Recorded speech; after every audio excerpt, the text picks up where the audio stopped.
Apa itu rizosfir? Seluruh sifat fisik, kimia, dan sifat biologi berbeda secara sistematis antara bog soil dengan rizosfir. Baik, kita coba lanjutkan terkait dengan rizosfir. Nah, hal yang menarik lagi, seandainya kita coba tambahkan kalsit, kita beri 1,5, kasih 3, kita kasih 6. Tampak bahwa pada pemberian 1,5 kalsit, persen kalsit, pH rizosfir masih tetap masam, ya, dan pH bog soilnya juga pH-nya masih rendah. Tetapi pada saat kita beri 3% kalsit, pH bog soilnya sudah meningkat, tetapi pH rizosfirnya masih masam, masih sekitar 4,5. Nah, kemudian kita coba tambahkan lagi, seandainya ditambahkan lagi 6% kalsium karbonat, pH rizosfir, pH bog soilnya sudah barang tentu sudah mendekati alkalis, ini sudah berwarna ungu, dan kemudian pH rizosfirnya juga sudah meningkat. Jadi peningkatan pH, ya, akibat pemberian kalsit terhadap rizosfir, ternyata pada pemberian tinggi baru rizosfirnya bereaksi lebih alkalis. Baik, bagaimana mekanisme tadi kalau nitrat yang diserap kemudian pH rizosfir kemudian menjadi meningkat? Ini gambarannya, bahwa seandainya nitrat yang diikat, maka kemudian reaksinya akan seperti ini, dan kemudian OH-nya ini akan dilepaskan. Jadi hidrogen masuk membentuk air dengan membentuk air, kemudian OH-nya nih, OH keluar untuk keseimbangan listriknya. Nitrat diambil oleh tanaman, OH untuk keseimbangan listrik dikeluarkan, akibatnya pH rizosfir menjadi meningkat. Nah, seandainya yang diambil oleh tanaman amonium, maka hidrogen untuk keseimbangan listriknya, hidrogen akan dilepaskan ke rizosfir, akibatnya pH menjadi turun, pH rizosfir. Nah, kemudian saya kira ini seperti yang tadi, bagaimana pH apabila diberi nitrat. Kemudian ini sudah dibahas juga. Nah, tetapi antara sorghum dan chickpea, saya tidak tahu bahasa Indonesia chickpea itu apa, responnya ternyata berbeda-beda. Jadi pada saat sorghum sudah menunjukkan pH rizosfirnya tinggi, tetapi bagi chickpea masih pH rizosfirnya rendah. Jadi respon tanaman terhadap pemberian nitrat berbeda. Bagaimana pH rizosfir dan depresi P di dalam tanah? Ini gambarannya. Ya, jadi ini jarak. Jadi jarak dari permukaan akar semakin meningkat pH-nya, kemudian nitratnya makin menurun. Konsentrasi P-nya bagaimana? Nah, ini dia. Konsentrasi P di dalam tanah, makin jaraknya makin jauh, makin meningkat.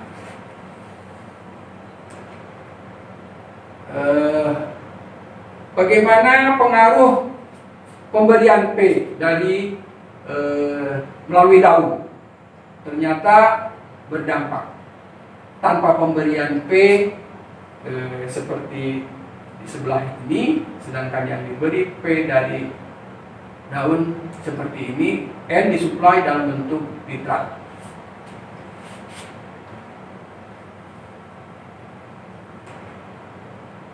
Saya kira ini dilanjut saja, sudah tadi dibahas.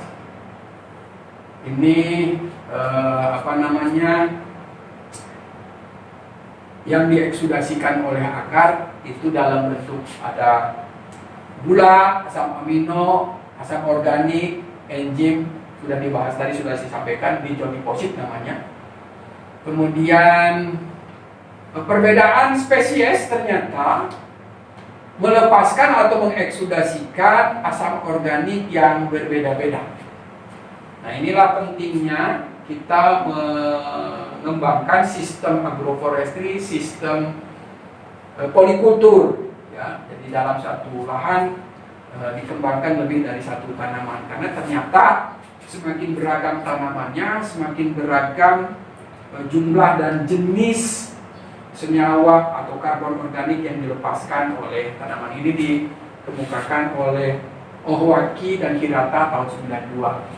Misalnya soybean totalnya 3, ya, kemudian fumarik 1, citrik 1, melik 1 nanomol per gram akar segar.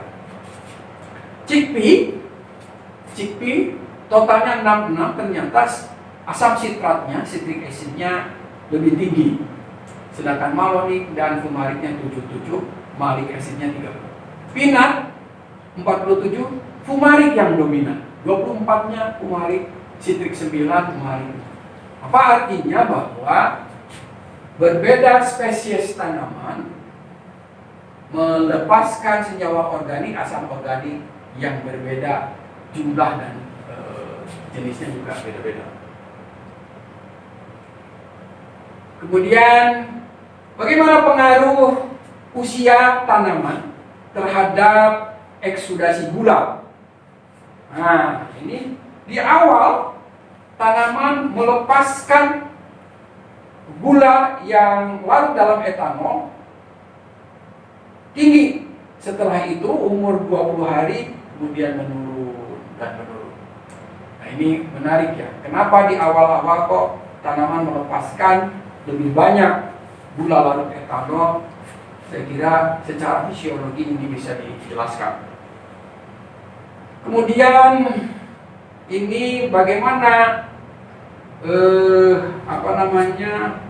dinamika daripada radioaktivitas ya dengan jarak dari ujung akar. Ini sudah diteliti seperti ini dinamikanya. Kemudian ada beberapa tipe tanah. Pada tipe tanah yang berbeda ternyata asam organik yang dieksudasikan oleh tanaman chickpea berbeda-beda. Ya, jadi pada tanah A konsentrasi asam organiknya tinggi. Nah, ternyata pada tanah A yang dilepaskan suksinat lebih banyak dibanding dengan tanah B, C, D, E, F. Pada tanah B asam konsentrasinya rendah, ternyata suksinatnya dengan sitratnya hampir seimbang, malonatnya sedikit. Apa artinya? Setiap jenis tanah ternyata menghasilkan respon. Jadi tanaman memberikan respon yang berbeda pada kondisi tanah yang berbeda dalam kaitannya dengan pelepasan asam organik. Nah, ini kan menarik ya, sampai sedetail ini orang sudah mengkajinya. Bagaimana eksudat akar mampu memperbaiki kelarutan ya senyawa mineral yang kelarutannya rendah. Ini sudah digambarkan. Artinya asam organik yang dilepaskan oleh akar tanaman itu ke rizosfer mampu meningkatkan kelarutan senyawa-senyawa mineral yang kelarutannya rendah, ya, low solubility mineral compound. Grady Masner tahun 95. Bagaimana kaitan antara soil mechanical impedance increase root exudation? Jadi hambatan mekanik tanah meningkatkan eksudasi akar. Ini menarik sekali ya. Jadi artinya dalam kondisi sedikit stres, ternyata tanaman merespon dengan cara melepaskan eksudat.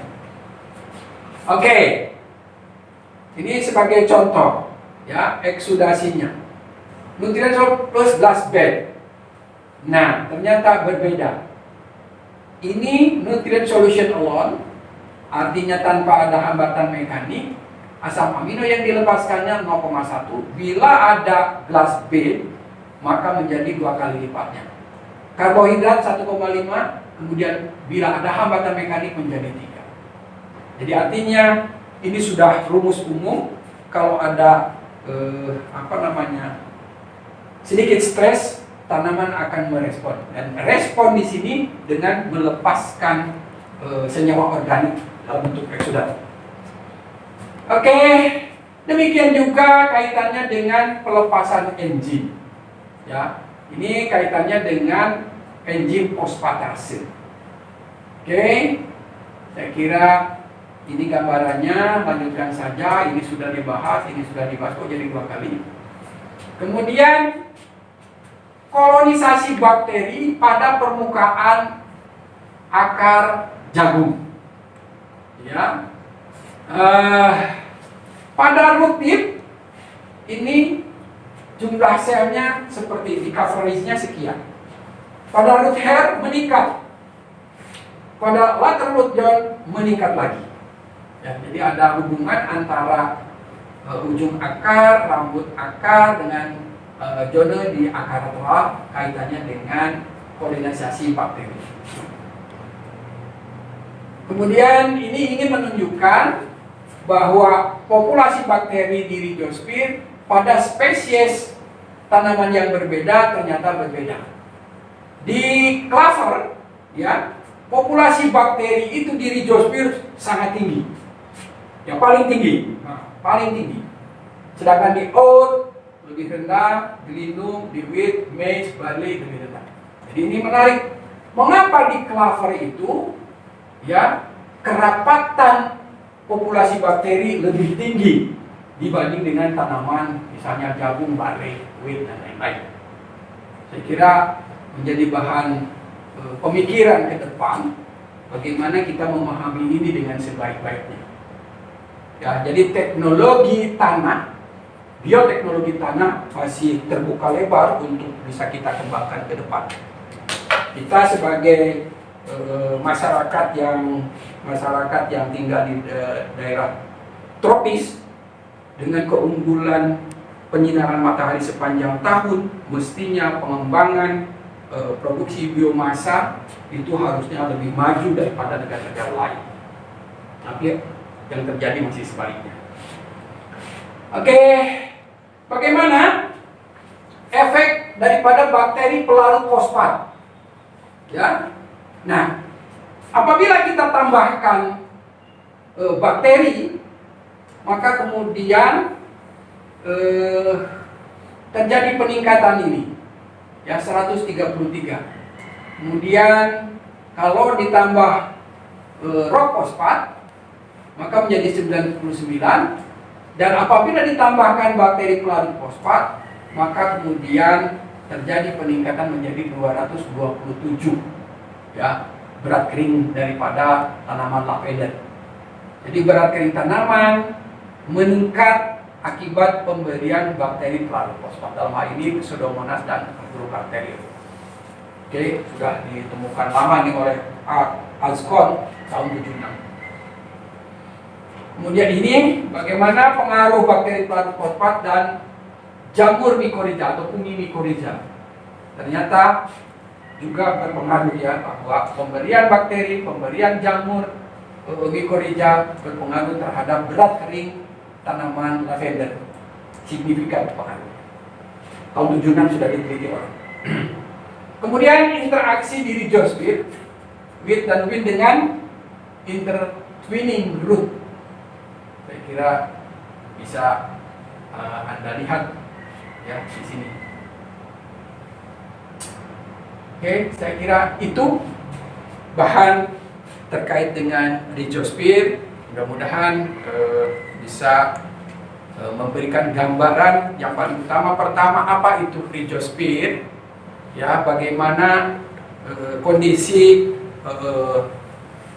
biota tanah diri Geosper, kemudian kenapa diri Geosper itu mikrobatnya, kepadatannya berbeda-beda, dan ini saya kira bisa dipahami. Jadi saya berharap dari kuliah ini ada beberapa pertanyaan yang saudara bisa sampaikan. Kalau tidak, justru nanti saya yang akan bertanya dalam bentuk ujian nanti dari materi yang sudah saya sampaikan. Demikian saja. Assalamualaikum warahmatullahi wabarakatuh.